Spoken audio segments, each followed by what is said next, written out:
Repodcasting is a proud member of the Alberta Podcast Network, powered by ATB. Have you ever watched a movie and wondered why they cast that woman or that guy? Well, here's our chance to give it a try. We're Repodcasting. Hello, and welcome to another episode of Repodcasting.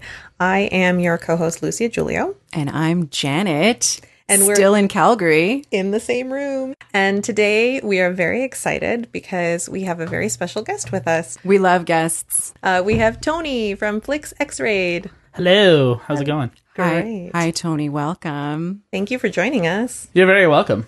Today we will be talking about the movie Gone Girl. This was, I guess, technically my pick, but I was really struggling to find a movie. And when Janet recommended this one, I jumped on it because I did not like the casting of this movie. I had read the book and I loved it. And when the movie was coming out and I found out that Ben Affleck was going to be in it, I was very upset. Yeah, same here. I think that this was a book that we both really loved. Mm-hmm. And we felt that perhaps the casting could have been a bit better. It was maybe not what we expected. Absolutely. How about you, Tony? Had you read the book? I didn't read the book. However, I'm not a fan of Ben Affleck. So no matter what, I'm usually disappointed in movies he's in. He's not my Batman, that's for sure. Tony, you're one of our people now. This is a no Ben Affleck room. The only roles I like him in is cameo roles in Kevin Smith stuff. That's about it. Do you think he's better as a director? I think he does do a lot better as a director. Argo was really good. And he also, I believe, directed The Town. Right. Which was also very good. But The Town is the only time I've actually seen him shine as an actor. And same with Good Will Hunting. He doesn't do a great job of Good Will Hunting. He's a secondary character, right? Yeah.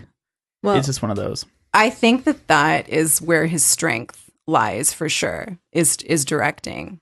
I think he should just stick with that. And that's it. Yeah. Today, Janet said to me that Ben Affleck is the definition of a mediocre white man who's successful.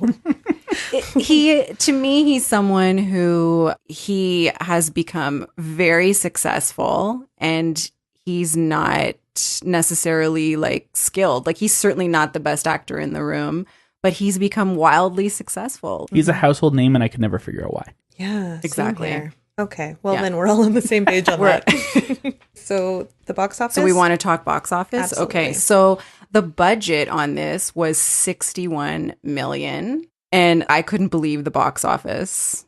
It made $360 million worldwide. Wow. That's incredible. I had no idea that it had been this successful. Yeah. Yeah. I didn't realize that it did that well either. Oh, Holy cow. That's shit ton of money. That doesn't surprise me because I think it also plays on two demographics. So I'm not actually too shocked by that it did that well. The two demographics being thrillers, because there's so many people who love thrillers. Right. But then it's also a book to movie. And books to movie usually actually have a higher success rate because they already have an audience. Exactly. They have that built-in fan base already. And it doesn't hurt that they were able to get names like Ben Affleck and Neil Patrick Harris. Of course, yeah. Did you see this in the movie theater? I did not, no. Okay. There was no way they were getting my money. Yeah. No. I was not happy with the casting, so I thought, no, I'm going to pass on this. There's no way. Yeah. Did you see this in the movie theater? Oh, no, I don't. I don't go to the theaters often, personally. Sitting in a dark room full of strangers, kind of weird. Okay. What? Good It's pretty much what it is, right? Yeah, it is. I only ever go to showings at 10 a.m. on the weekends. Oh, Nice. okay. There's 10 people there. Still kind of weird, but The morning showings. That's when the real weirdos show up. Exactly, right? That's when I show up. Okay. The synopsis for this movie is a husband and wife have a normal life until one day when his wife disappears. During the course of the investigation, the case gets murkier and the husband becomes the prime suspect. So yeah, that sums it up perfectly without spoiling anything. That's what happens. Speaking of spoilers, when I read the book, I got it super spoiled because I knew nothing about it. And I was a few chapters in, and then I read the book jacket. And can I just tell you guys what was written on this book jacket? Gone Girl is one of the best and most frightening portraits of psychopathy I've ever read. Nick and Amy manipulate each other with savage, merciless, and often darkly with dexterity. If you haven't got to the point where you realize that Amy is still alive and did this all herself, that ruins it completely. Like, that tells you. Spoiler. Yeah. So yeah, it was completely spoiled for me, and I knew what was going on very early on, but not through my own brain. What was that? What's going on in here?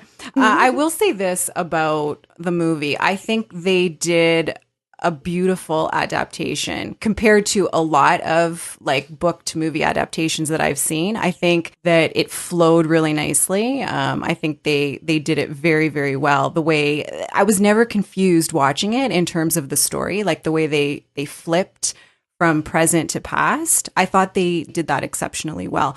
But Gillian Flynn also wrote the screenplay. So yeah. All right. So question, you guys both read the book then? Yes. Okay, yes. So is there anything that's in the book that's missing? As someone who's not read the book, is there anything predominant? Like one of my favorite book to movie translations, Fight Club. But one thing that they don't talk about is Helen Bonham Carter's character has cancer, and that's never brought up in the film, but it's a big part of the book. Oh, wow. There's nothing that really sort of stands out. What I found about the movie was that the movie really seems to tell the story more from Nick's perspective, whereas in the book, I feel that you get more of a focus on Amy in a sense. Okay. But even in the book, it does start off being told from Nick's perspective because it is him just finding out that his wife is missing, and the audience and Nick don't know what happened. Right. And then it switches over to Amy's diary, right? Yeah. Is that what it is? Yeah, that's right. Yeah. Fair. I'm not going to lie, like the spoiler thing is funny you talk about that because so when I first watched it, I didn't get it fully through before I had something come up and I had to leave and come back to it like a couple days later. But I got just past the point of the Riverboat Casino, where Neil Patrick Harris kind of comes back into the picture, right? Yeah. So I hadn't seen his character kind of come out yet, but I'd seen the spoiler, finding out she was alive, and then going back to rewatch it with my wife. I'm sitting there, and my wife, also the reason we don't go to the theaters, we're both movie talkers, and so she's sitting there trying to guess what's going on, and I'm like, just wait. But watching it a second time, one thing I found very interesting is knowing that twist, and also knowing the twist about the journal being fake. Right. So like then there's just a whole bunch of things where it's like that didn't happen or that didn't happen, right? So it's like there's a lot of things where as the viewer the first time you're like, "Oh my god, I can't believe he pushed her," and like, that didn't happen. Right. Yeah. Yeah, you've got the unreliable which is like very interesting that they're doing it in such a way that you think these things are happening, but those things aren't actually happening. Right. Actually, that is like the book too, because at the point where you find out that he pushed her, you think it's real. It's only later that you find out that it was just her fake journal. Yeah. She's devious. Ooh, yeah. Yeah. Okay, we'll start with the casting, and we will let our esteemed guest go first. All right, so I actually had a hard time. I sat down and I was like, okay, what are actors who are like Ben Affleck but better? That's not hard. No, Tony. it wasn't too hard, and I was like, okay, you should. That's a long list. How do I narrow this down? That's a huge list. Right, so I was like, okay, I'm also going to try to go for actors who are around the same age range. So my first thoughts were Matt Damon or Jeremy Renner, to be honest, because Matt Damon and Ben Affleck are kind of interchangeable. But then I was like, what about John Hamm or Jake Gyllenhaal? And I eventually settled on Jake Gyllenhaal, and the reason is because of his sister Maggie Gyllenhaal, who could play Margot as well. Yes. Right? That's great. I thought so. Maggie as Margot. I just thought, I was like, oh, that's a perfect cast right there. I know it's kind of a Donnie Darko reunion, but like, it just would be one of those. He'd be able to pull it off. I don't know if you guys have seen Prisoners. He plays kind of a very similar role in that. I know he'd have the acting chops to actually pull it off. And I just felt like he would be a solid choice for the main character of Nick Dunn. Cool. Well played, Tony. I thought so, right? I was like, oh wait, he has a sister, and she also she rocks in Stranger Than Fiction, right? Oh, yeah, she's like my favorite. Well, I love that movie for and I hate Will Ferrell, but I love that movie. But like she really shines in that role, and I feel like it's a very similar role to how Margot acts as well, where she's kind of indignant and angry a lot, and it's a very similar character. Yeah. Nice. I like it. Me too. And then I had a lot harder of a time pegging Amy Dunn, just because the way that character plays out, and like the intensity as well as like the weakness, and like just the way that character has to play, it's like there's a lot to that. And so I came up with an even longer list for who I was like, who could fit this. Okay. Eventually I kind of narrowed it down to 3. And again, then I narrowed it down from there. So my 3 that I kind of narrowed it down to were Natalie Portman, Anne Hathaway, and Elizabeth Olsen. Oh. Right? Yes. Now, my only thought on Elizabeth Olsen is she's just a little too young to be paired with Jake Gyllenhaal. Sure. Which is like, because the age range is just a little too far, in my opinion. I like to have that a little closer. Otherwise, but I think she's a solid actress who could pull it off. Yeah, yeah. But it's just that age thing. I would want someone who's maybe a little bit more in the same age range as Jake Gyllenhaal. Right. So I kind of was like, well, I think Natalie Portman would be able to pull it off. Mostly because of her performance in V for Vendetta. Yeah. And the way that she has to act so dynamically in that. And I just kind of felt like she would be a better fit than Anne Hathaway would. Yeah, I'm not sure I can picture Anne Hathaway, but I do really like Natalie Portman. I like Elizabeth Olsen too, but it's a fair point about the age difference, although my picks have a huge age difference. But anyway. Natalie Portman, I think, would be amazing in that role. She's able to go to those dark places. Like if you saw her in Black Swan, that's what I'm thinking of. That performance that she gave. Yeah, definitely. That was my other kind of go-to, but it's like between Black Swan, V for Vendetta. I know she has the chops to pull off this kind of crazy, like in this level of crazy, just because it's like, she'd be able to do it. And she's proved that she's been able to do it before. But she can also do the other side of it, where at the beginning you don't know that she's diabolical. Right? She has that ability to come off as being super sweet and like all that stuff, and then just flip it on its head. Yeah. That's great. Yeah. And then the last one is Desi Collins, played by my favorite MPH, which I'm not gonna lie, I was like, I don't know, man, I love him and things. He's so good. But I thought about it a lot, and then I was thinking of, and I always pronounce his name wrong, originally Daniel Kaluuya. Oh, okay. I thought he'd be very interesting in that role.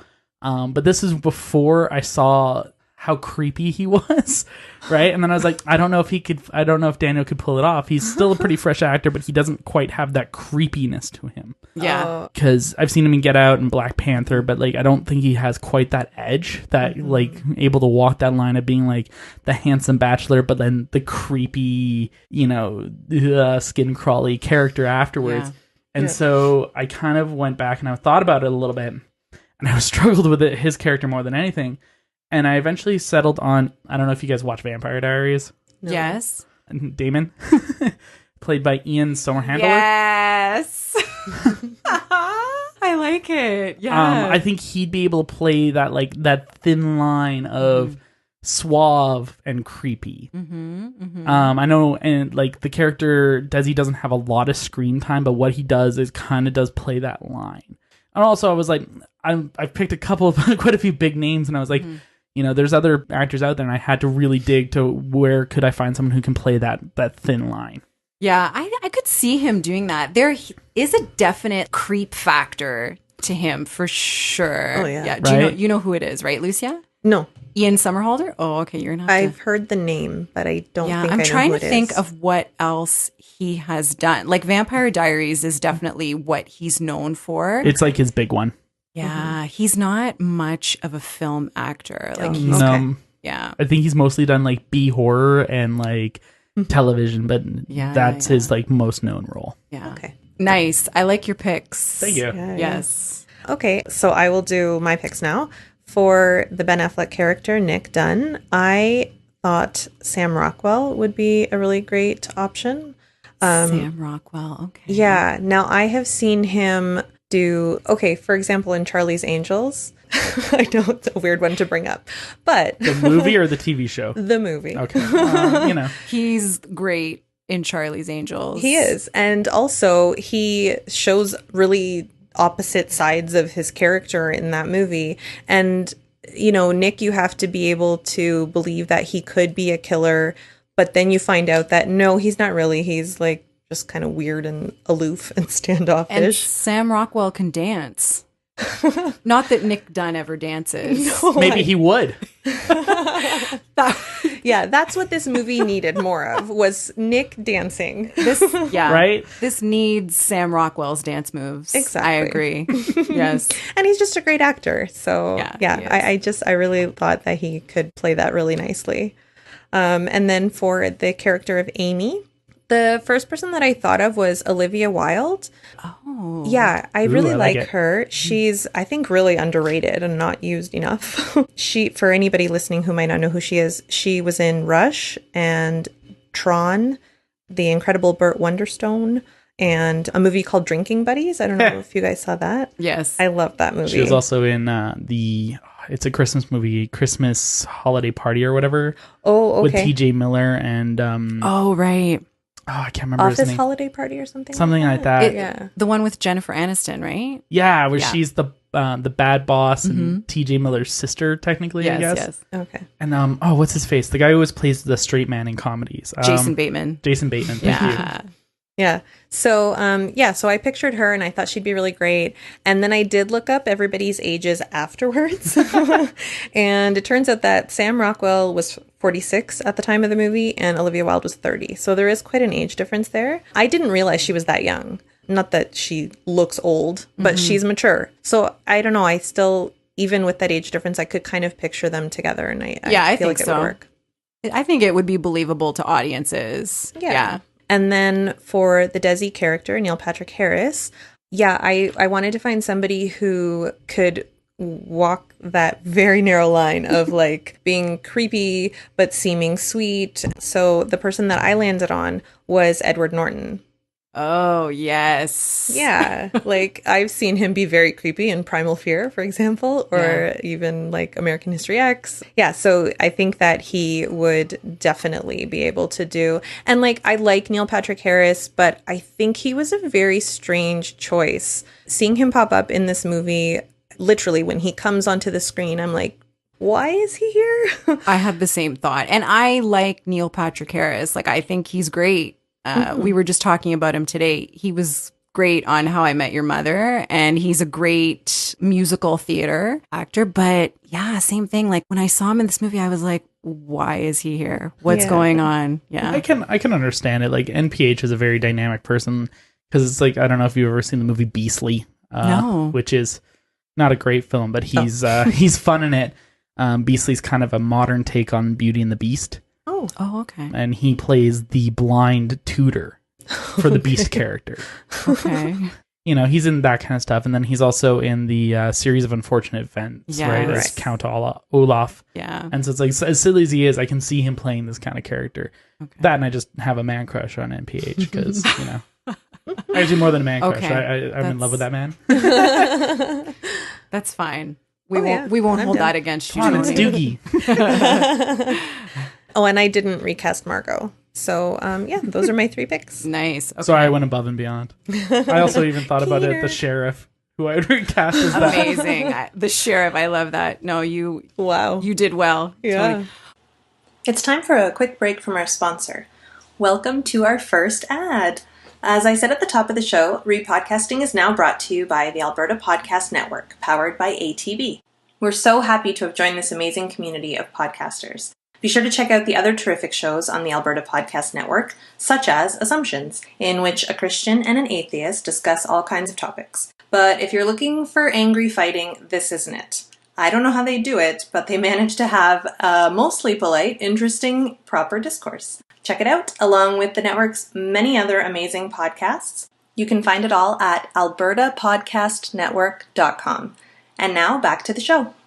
Okay, so I am going to start with my picks. Tony, I also picked Jake Gyllenhaal as Nice. Nick Dunn. Yeah, I was like, That's awesome. what? Yeah, because like I think the one thing that you really get from the character Nick Dunn, especially in the book, is that he is very charming women find him charming. And then you get that sense in the movie as well, like the way they keep telling him, like, you need to like dial down the charm because, he seems like he's not upset enough. Right.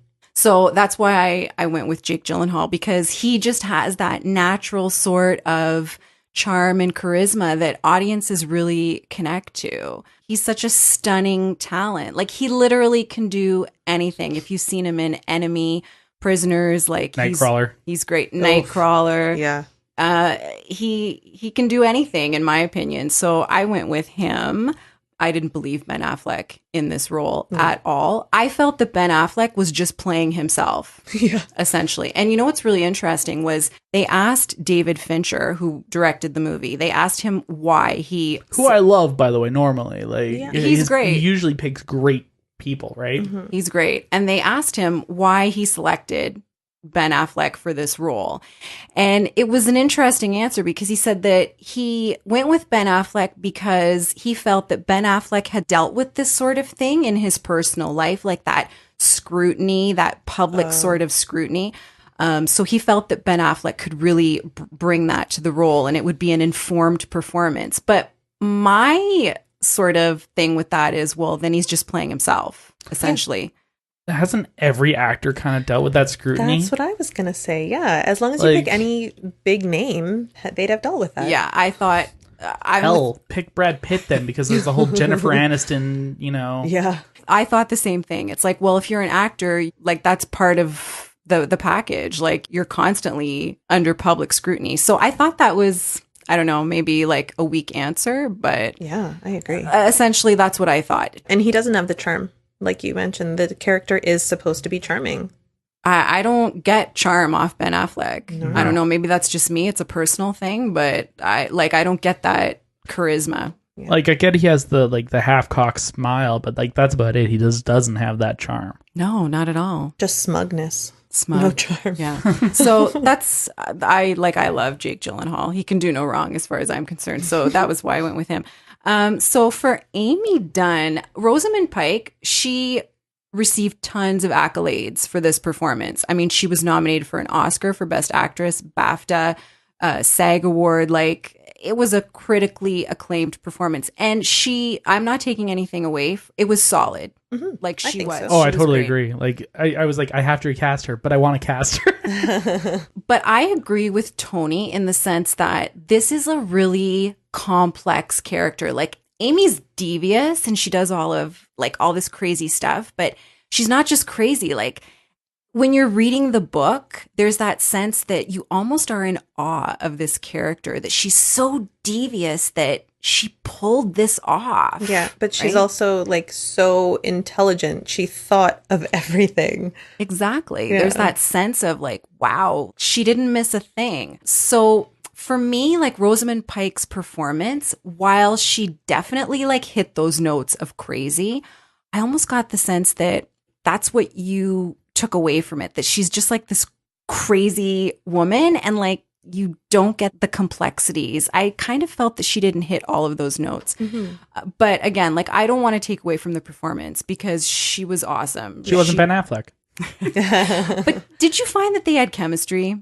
No. No, I can't say that they did. Like, I wasn't getting that either. And in the book, that is something that is really prominent. You get the sense that they have this intense, crazy chemistry. And I wasn't getting that from them on screen. Right down to the proposal scene. Like, the way he proposed, I was like, you fucking smug asshole. Like, yes. It's like, it just felt weird. It felt really forced. It And just for didn't show. mesh. Yeah, I wasn't feeling it between them. That was one of the issues that I had with both of them in the role, was that I wasn't feeling that chemistry. Mm-hmm. So I selected Sienna Miller for the role because, again, I think she is so underrated.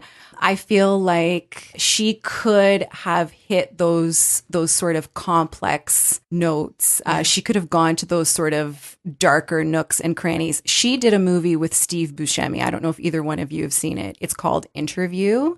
It's an older film. Have you seen it, Tony? Isn't that the one that he directed? Steve Buscemi? Yes. That's the one that it's the reason he did Escape from LA. To make money to make this money movie? to make that movie. Awesome.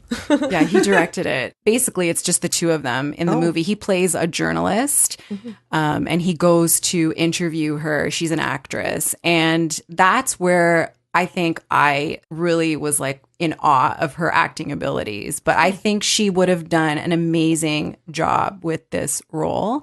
And I would have loved to have seen the chemistry with her and Jake Gyllenhaal. I want them to do a movie together. I want to see them on screen. I think they would play off each other really well. Or at least I would like to see if they do. I would Yeah. like to see how that works on screen. I think it would be pretty dynamic. So I chose her. I like that. I think she could, because I agree that I think Rosamund Pike did a good job, but I do like the idea of Sienna Miller. I think she could heighten it just that little bit that it needs. She has a really dynamic screen presence. I feel she's underrated. She's my girl crush, like all the way. I felt that Amazing Amy, like Rosamund Pike didn't tap into that. Yeah. That was another one, like that scene where she's like talking about how amazing Amy's better than her. It just felt kind of like a cold fish performance at that one scene. Like she does so great during all the rest of it, but it's like that flashback and they're looking at amazing Amy learns cello, amazing Amy made varsity. You know, it's like the way she delivers that, it's not like someone who's been hurt by that or like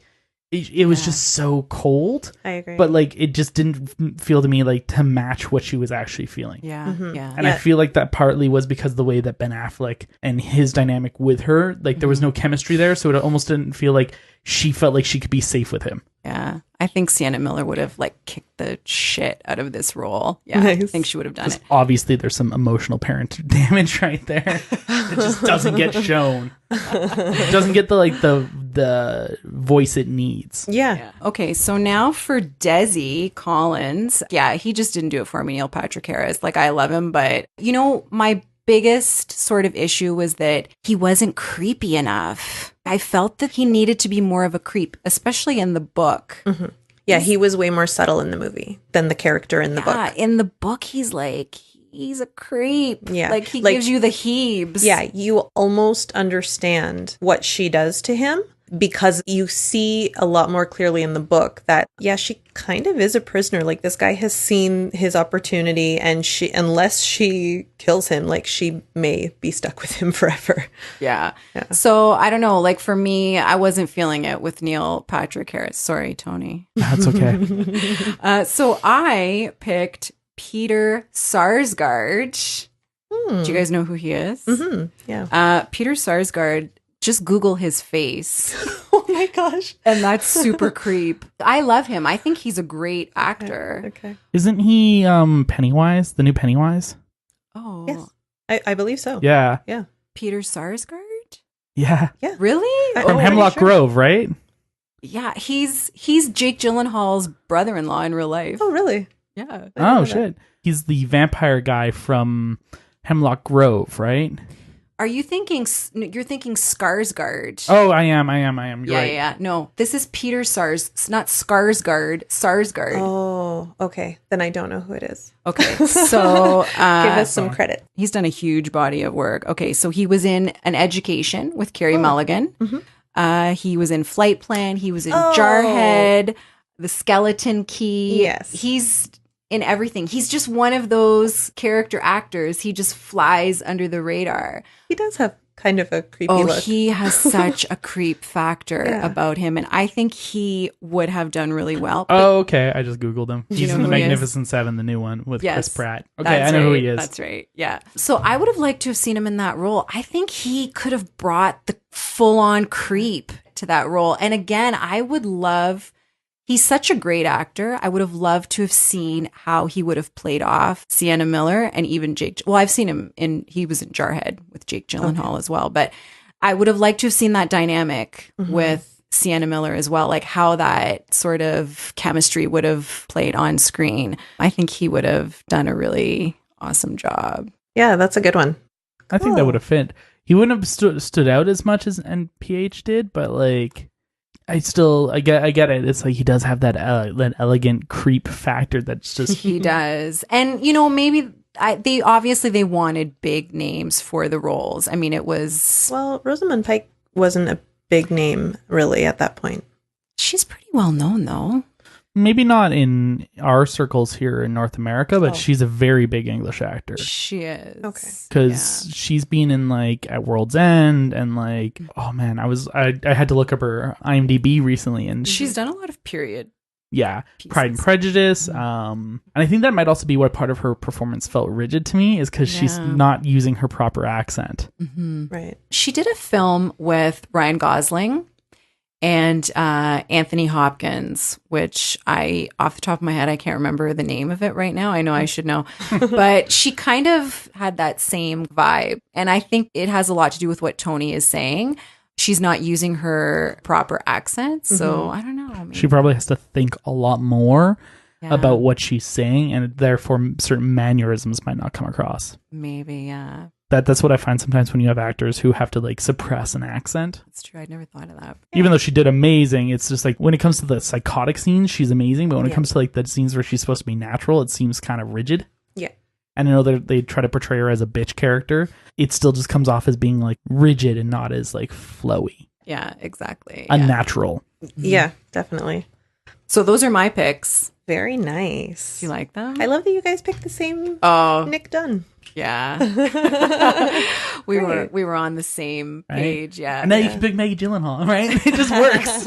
It does work. Yeah, totally. She's be able to do it too. It's not just because they're siblings. Like it would actually work. Yeah, she's a great actress. Oh yeah. Yeah. Okay, so the ratings for this movie, the IMDb rating is 79%, and Rotten Tomatoes gave it an 87%. So wow. Those critics liked it a lot. Yeah. They didn't agree with us, or at least with me. Well, yeah. I mean, I think the movie is good. I think David Fincher does a good job. I think it looks really good. It is a good adaptation. It's really just the casting in this case. Oh, and the fact that they got Trent Reznor for the soundtrack. Yes. I'm like, yeah, he can do that creepy kind of eerie sound perfectly. Yeah. For sure. Yeah, he did a great job. Did you see True Detective? Yes. Did he do the first soundtrack season? for that? Yeah. Oh, yeah. Oh. Yeah. He did the soundtrack for that, and then he also did the soundtrack for Social Network, if you ever watched that one. Yeah. And he deserved that Oscar. Oh, yeah. And when I was sitting there watching that, I was like, that's the lead singer of Nine Inch Nails. Yes, he's made that transition That's great. from metal to like the big screen. So I was reading about how the movie was made, and Reese Witherspoon actually got the film rights for her production company, Pacific Standard, expecting that she would play Amy in the film adaptation. Yeah. After David Fincher discussed his vision for the movie, then she withdrew, realizing that she wasn't the right person for the role. I'm glad that she withdrew, not, Yeah. because I could not see her in this. No. I love her, but yeah, that would not be a good fit. No, she's Elle Woods. Have you guys seen that they've greenlit number 3? Really? Yeah. Oh boy. It's true, yeah. Yeah, Elle Woods is not amazing, Amy. Nah. No, she's not. She's amazing Elle Woods. That's right. And then I do have a few other like just little points. I'm probably being petty because when I was reading through some of the trivia notes for the movie, there were a few that were like, let's say, bashing Ben Affleck or just kind of talking about him not being great. And I Tell loved us them. more. Exactly. We love bashing Ben Affleck. So those are all the ones that I wanted to talk about. The character of Nick was supposed to wear a Yankees cap, and Ben Affleck is a huge Red Sox fan, Mr. Boston, and he refused. He refused to wear a Yankees cap. They shut down production for 4 days while they compromised. And in the end, he agreed to wear a Mets cap, but he refused to wear the Yankees cap. Like, I'm sorry, what a baby. He's an asshole. Sorry. Yeah. They shut down production for 4 days on this huge movie because he would not put a Yankees cap on his head. A petty little bitch. Yeah, exactly. That's what I mean about him. Like, it's that entitlement. It's that white It's man. the ego. Oh, Well, yeah. it's out of control. It's an unearned ego, though. I don't know where it comes from. No, it's a super stoked ego. Let's face it. We all know where it comes from. He's definitely had his ego stroked way too many times. Sure. And now he's at the point of believing it. And that's part of the problem. Yeah. That's incredible. So for 4 days, the crew, people much money. are, losing money. Like, who cares about the rest of the crew, right? Yeah. That these people aren't earning And- their living. Not Now- just that time too, right? Because like a lot of the times for these crews, it's not super steady work. So a lot of them will have arranged. It's like, okay, well, production's supposed to end here. I'm going to start on this gig here, right? Yeah. And that's how they make their living. And so for someone to hold up production by 4 days, you could screw someone over on their next job. Exactly. They Absolutely. might not be able to make that next job. And of while course. I didn't find or look for the figure of how much he was paid, I'm sure it was enough that he could just put a stupid Yankees cap on his head and suck it up. Well, of Right? course, he's Ben Affleck. It's not like they're asking for like nudity or something. Oh wait, he did. Full frontal. Yeah. Right? Of both him and NPH. Did we get full frontal NPH? Oh yeah. Oh, I missed that. Me too. Where was I? It's very bloody, but you definitely get to see full penis. Yeah, that was. I look for this thing. You were looking for NPH full frontal. Oh yeah. Yeah. Come on, guys. I will say this about the whole Ben Affleck thing. I was like, I didn't want to see that. But I guess Yeah. if that's your thing, if Ben Affleck's dong is your thing, then this is the movie for you. Absolutely. Well, we also didn't get a good look at it. Or it was my version. You see enough. Yeah, I saw enough. I saw more than As someone who's like really okay with full frontal, and I think there needs to be more full frontal male nudity in film, it's like, okay. Yeah, that's true. Yay, Tony, Right? I agree. More full Right? frontal. Right? Yeah. There's way too many times where women do it, not enough men. Yeah, Absolutely. I agree. But people made a really big deal about the fact that you could see his penis. I know, but I think it's funny now knowing this baseball cap thing because it's like he's willing to do that but not wear a fucking hat. Yeah, and this was the first time, I don't know if there's been more, but this was the first time that he did full frontal on screen. Okay. So yeah, exactly, but no cap. The actress who played Margot, Carrie Coon, there's a 9-year age difference between her and Ben Affleck in real life, and they're playing twins. So he was concerned about this age difference, so he opted that he should play Nick as being 30 years old. I think the IMDb trivia are user submitted, and I'm just reading what was written.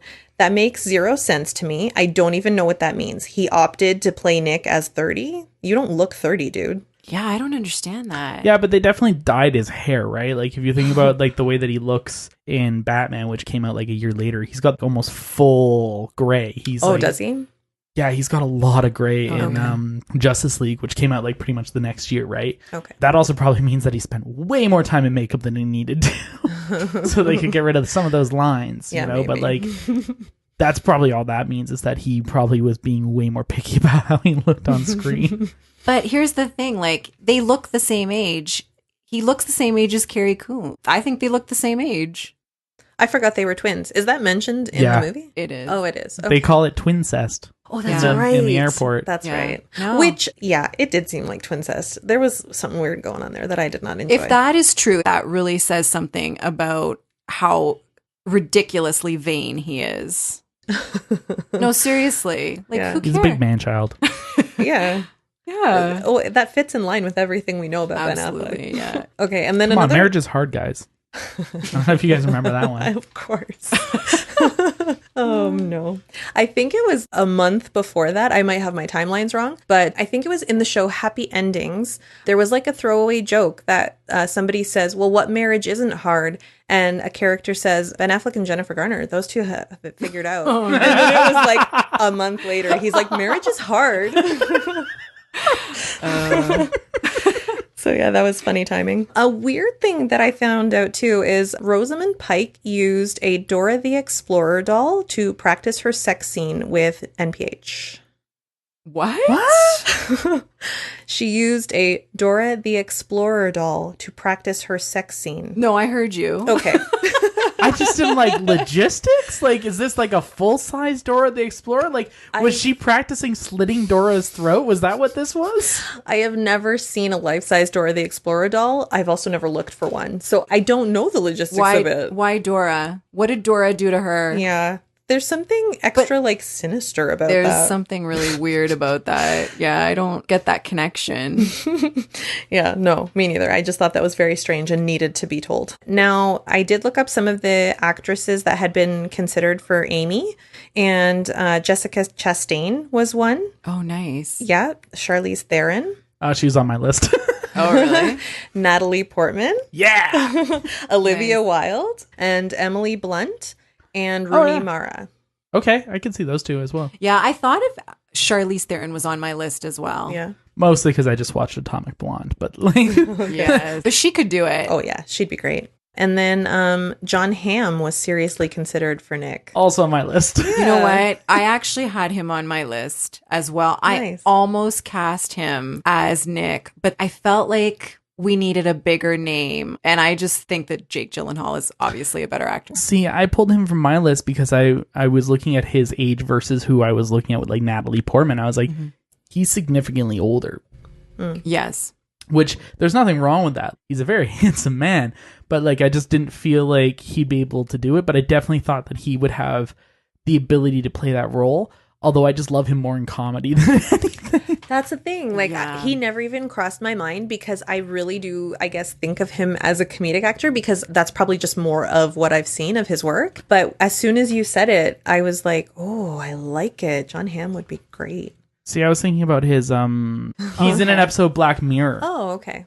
So he did the Christmas special Really? of Black Mirror. When he's really creepy in that. Ooh. He's creepy and charismatic at the same time in that. And so it's like, I was like, oh, he could pull this off.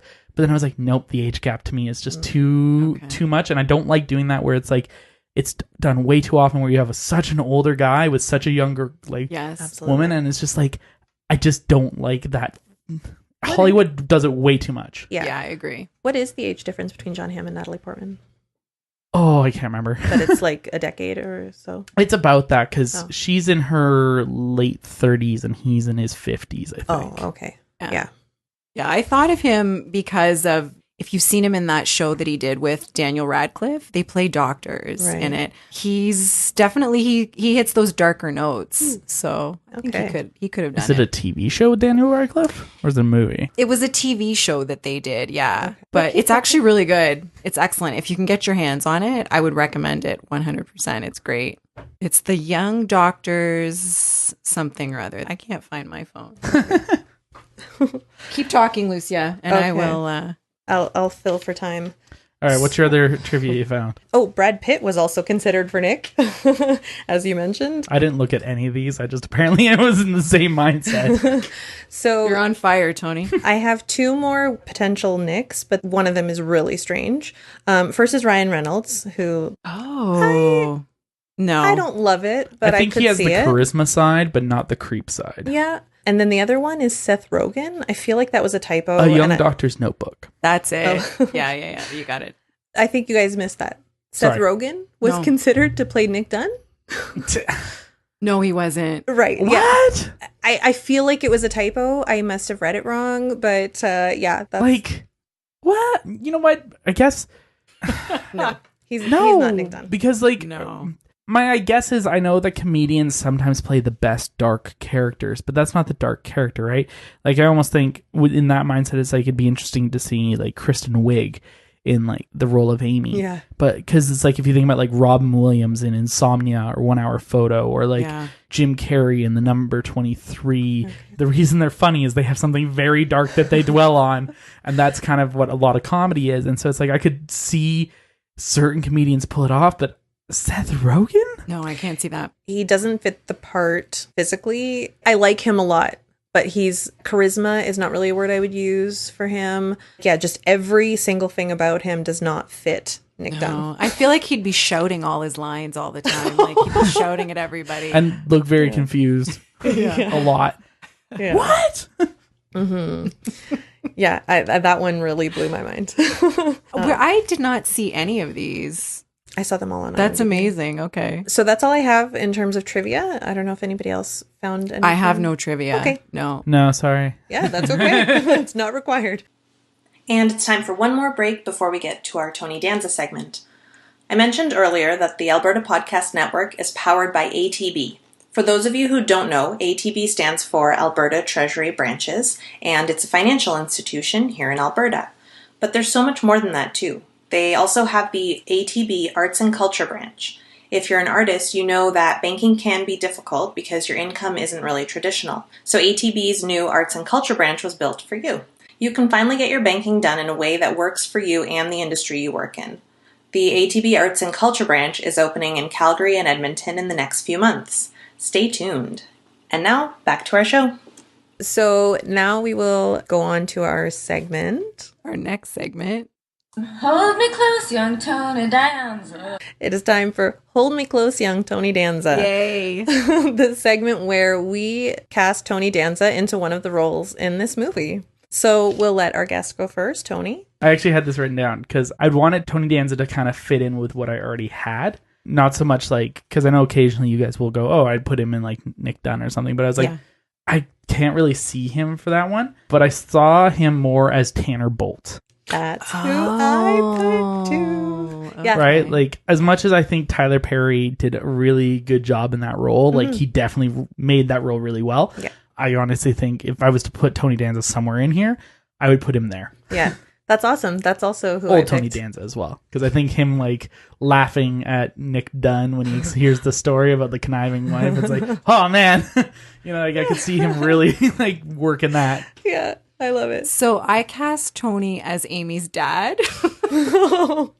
Okay. Yeah. I wanted him to be amazing Amy's dad. Yeah. So that's where I put him. I didn't even think of him for Tanner Bolt. That was the first one I thought of. Okay. Speaking of Tanner Bolt, I have not seen Tyler Perry in anything up until this movie. I've heard of him. I know he does Medea stuff, and like he has a lot of shows on TBS that they would always kind of joke around that he has every show on TBS. But yeah, I didn't know him. I didn't know what he looked like. I'd never seen any of his stuff. And when I found out that that was him, I was really shocked because I thought all he does is silly comedy, and he was great. I really liked him. Yeah, he was good. Yeah. I was surprised because I know him as Medea.